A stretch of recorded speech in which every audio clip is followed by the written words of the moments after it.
нашем военном институте СВО проводится системно и с курсантами, и с военнослужащими, и с гражданским персоналом. Но проведение тренинга именно с молодыми семьями мы считаем очень важным, так как это способствует повышению теплоты во взаимоотношениях молодых, улучшению обстановки в семье, а это в свою очередь влияет на очень положительный настрой молодого военнослужащего на службу.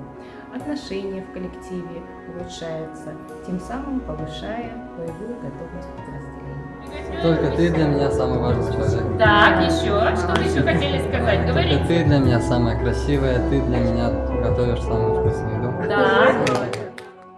Бұл тренинг жас отбасыларға пайдалы болды деп есептеймін.